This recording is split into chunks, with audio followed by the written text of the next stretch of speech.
Eccoci insieme, siamo in diretta, cari telespettatori, supportati dall'AUA, Adolfo Cappelli, Presidente nazionale qui con noi, grazie di Buongiorno, essere. grazie a voi. Supportati anche da Mattia Ardenghi, Associazione Vittime Equitalia, quindi cerchiamo di dare dei suggerimenti alle persone, soprattutto anche delle strategie per riuscire a non precipitare nel baratro, soprattutto dal punto di vista, oltre che economico, anche morale, perché ci sono molte persone che poi possono reagire anche in modo sconsiderato, non prendono in considerazione vari aspetti, ci possono essere anche delle vie d'uscita e si cerca di dare delle soluzioni, supportati naturalmente da esperti, perché il fai da te molte volte presenta delle problematiche, lo abbiamo visto, abbiamo avuto diverse testimonianze anche in studio di imprenditori, di persone che hanno avuto delle storie anche complesse, quindi fatevi aiutare. Allora, io ricordo il numero telefonico come sempre dell'AUA, www.aua.it 049 66 17 88, oppure potete anche scrivere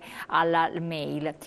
Mattia Ardenghi, l'altro nostro ospite dell'Associazione Vittime Equitalia. Ce ne sono di vittime dell'Equitalia? Purtroppo, ahimè, di vittime di Equitalia ce ne sono molte. Tutti i giorni riceviamo mail, riceviamo telefonate e gente che viene da noi per richiedere la nostra assistenza.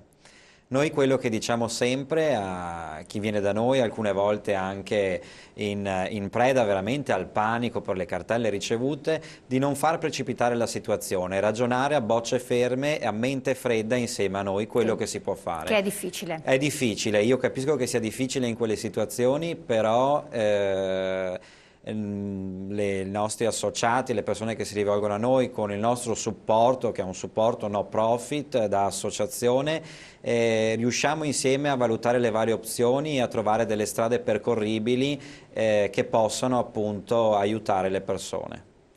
Allora, Presidente Cappelli, vediamo di incominciare ad affrontare i temi. Si è parlato, c'è stato il DEF ieri, gli annunci di Renzi, adesso andremo a vedere come andranno a strutturarsi, e poi delle importanti riforme nell'ambito della pubblica amministrazione e quant'altro. Come vede lei questo strutturarsi di provvedimenti che poi dovrebbero in qualche modo andare a giovare anche ai cittadini, si spera? Ma Renzi è partito bene e con l'entusiasmo anche del giovane, dell'innovatore. Fino ad oggi abbiamo visto ben poco, però diamogli il tempo perché chiaramente avrà anche degli ostacoli da superare all'interno della sua stessa maggioranza.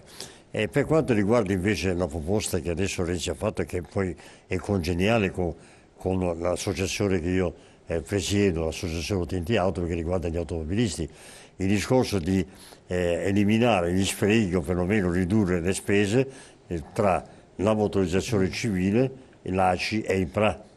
Ecco, questa è una versione, però io non vorrei che si parlasse tanto come le auto blu, che poi in effetti sappiamo come va a finire la media. Quindi vorrei anche ricordare, magari vediamo questo testo che verrà presentato alle Camere, alle commissioni per l'approvazione, e che cosa intende fare per il PRA. Perché per quanto riguarda la motorizzazione civile è una costola del Ministero dei Trasporti e delle Infrastrutture, è necessaria perché deve censire tutte le taghe, tutte le auto, tutti i veicoli, non soltanto auto, anche moto, barche, eccetera. E quindi è necessario che che esista. Per quanto riguarda l'ACI, l'ACI è un'associazione come l'AUA, un'associazione utenti auto. Ma ha dei costi, ottiene dei finanziamenti dallo Stato? Ottiene finanziamenti dallo Stato l'ACI? No, non è proprio dallo Stato. Io credo di sì, però non posso giurarlo perché negano questa evenienza. Sa di certo che il PRA, va bene, incassa del denaro per il passaggio di proprietà e per altri servizi e per fare la stampella all'ACI, che sappiamo che è in deficit, è grossa deficit, e anche commissariata tra le altre cose. Ma l'ACI è un'associazione come la nostra, come l'associazione utenti auto, quindi non vedo perché debba essere supportata da un ente pubblico, che è il PRA, è un ente pubblico, e poi vi spiego come è nato e cosa fa, va bene, e deve tenere questo carrozzone che una volta aveva senso, come l'associazione utenti auto ha senso che esiste perché difende gli automobilisti dalle multe, dall'Equitalia, da tutte le vessazioni in modo attivo. L'ACI cosa faceva? Dava il parcheggio a chi si iscriveva all'ACI, il parcheggio gratuito oppure agevolato delle auto, il soccorso autostradale e poi offriva delle polizze di assicurazione in concorso con la SAI scontate, che poi scontata non era. Adesso che è stato tolto, diciamo, questo monopolio, grazie anche ai nostri interventi in diversi stati di giudizio, l'ACI non controlla più il soccorso stradale, perché lo fanno le assicurazioni con gli enti che sono convenzionati. I parcheggi pubblici sappiamo che sono controllati dalle amministrazioni locali, e quindi non ha senso fare una... No, questo non vuol dire che non devono associarsi all'ACI, però la tessera dell'ACI non ha più nessun valore. Calando quindi da 1 milione rotti di associati che avevano una volta, adesso sono molto molto meno, è chiaro che vengono a mancare le risorse per mantenere le loro strutture. Ecco il deficit. Interviene il FRA. Il FRA è il pubblico registro automobilistico. È l'unica nazione al mondo, pare che ci sia anche in Brasile, ma non sono certo, che ha il doppio registro automobilistico. Cioè, per vendere un'auto che costa 1.000 euro ne paghiamo 600 di passaggio di proprietà. Faccio un esempio banale, però è chiaro che poi si va a cilindrate e anche a cavalli fiscali. Ma perché? Quando in Svizzera con 10 euro si va alla posta, il venditore e il compratore vanno alla posta, sottoscrivono un contratto, pagano 10 euro di macchina a bollo, di quello che è, e hanno fatto il passaggio. È chiaro che è una speculazione, anche questa è una grossa speculazione. Perché esiste il FRA? Il FRA nel 1923, quindi nel periodo del ventennio, quando c'era allora Benito Mussolini, va bene, la Valletta, che era l'amministratore delegato della Fiat, riuscì a farsi fare una legge proprio apposta fatta per la Fiat. La Fiat allora era in auge, preparava anche le armi da guerra per i fascisti, eccetera. Ma al di là di questo, Valletta riuscì ad avere una legge, un decreto legge, una legge, da Mussolini, che istituiva questo pubblico registro automobilistico, questo FRA, per controllare tutte le auto che la Fiat vendeva. Allora c'era la 500, non quella moderna, la prima 500, a rate, perché allora le prime auto potevano essere vendute a rate iscrivendo ipoteca presso il FRA. Cioè uno poteva acquistare, poi faceva l'ipoteca, se non pagava le rate, va bene, il concessionario si riprendeva il bene. Ecco, allora aveva un senso, si poteva vendere in modo agevolato un'auto nuova. Ma venuto a mancare tutto questo, perché adesso a un certo punto sono passati quanti, 80 anni, non so, adesso ho fatto i beni conti, che senso ha avere il FRA? Noi come associazione utenti auto nel 2005 raccogliemo 570.000 firme per promuovere un referendum per abolire il FRA. Quando raccogliamo le firme, firmavano tutti, mi ricordo le auto che si bloccavano, vedevano la nostra insegna, firma per il praticamente inutile doppione, motorizzazione, dove c'è da firmare, subito, velocemente. I notai misero a disposizione i notai per ottenere le firme gratuitamente. Pannella, allora radicale, stava raccogliendo le firme per abolire, per la responsabilità del giudice, per la caccia e per altri motivi, erano 19, e disse: ragazzi, il 20° il vostro ci porta tante firme, venite con noi. E facevo il 20° referendum. Presentammo tutte le firme, furono accettate e controllate dalla Cassazione, quindi perché non ci fossero tutte autenticate, poi al momento opportuno la Corte Costituzionale disse che il nostro requisito era incostituzionale in quanto molte persone avrebbero perso il posto di lavoro, anche se noi avevamo indicato che potevano essere assunte dalla motorizzazione, che era anche in fase di ristrutturazione. Cioè, non se ne fece nulla. Di questi 20 referendum furono ammessi 4-5, mi ricordo, furono esclusi naturalmente i giudici, le responsabilità, furono esclusi quindi adesso si potrebbe tornare su certi aspetti che adesso vediamo stati... se Renzi riesce ad abrogarlo. Io penso che dovrà farlo. C'è un altro per alleggerire le tasche degli automobilisti, potrà farlo perché non ha senso. Lasci che si arrangi, se vende le tessere fa l'associazione, se non svende il patrimonio che ha acquisito, perché in questi anni ha acquisito degli beni immobili, molti dei quali sono anche pignorati dalle banche, perché però a parte svenda. Noi come associazione utenti auto abbiamo un ufficetto a Padova e posti di localizzazione presso gli studi legali in tutta Italia. Paghiamo l'affitto di un ufficio e gli altri, ecco, quindi possono fare anche loro questo. Certo, ma a questo punto il problema del personale non si pone più? del PRA, ma Esatto. con tutti gli esodati, con tutte le persone che sono in mobilità, e mettere in mobilità, perché no? Sì, oddio. E mettere in Un po' mobilità. difficile, Un po' che difficile, riescano a infatti, farlo, un però po' potrebbero difficile. riassorbirli in altre Va strutture. bene, ma non è un problema che non Non per è un- questo, e se no facciamo l'elemosina a tutti, mettiamo uno stipendio minimo a tutti appena nascono, ci tassiamo tutti e nessuno va più a lavorare. Insomma. Però è un dato di fatto allo stato attuale. Quali altre riforme voi vedete che possano essere, ad esempio si è parlato del taglio degli stipendi ai manager, come esempio per ottenere, per cercare sempre di avere questi soldi, e poi una si chiama stangata, vediamo quanto è per le banche. Ma sicuramente Vediamo il se per le taglio degli banche non stipendi credo ai proprio, manager che è insomma. stato proposto, mi sono un po' informato e ho avuto modo di capire due opzioni. Allora, prima di tutto che è giusto che ci sia un ridimensionamento degli stipendi dei manager delle aziende partecipate o comunque a capitale pubblico. Sicuramente però c'è un altro fattore, che quelli invece a capitale privato, essendo molto spesso società straniere, a quel punto, vedendosi i manager non potendo più avere uno stipendio deciso dall'azienda, molte preferirebbero, a mio avviso, spostare le loro sedi all'estero piuttosto che stare in Italia, perché questo è un fatto puramente e solamente italiano.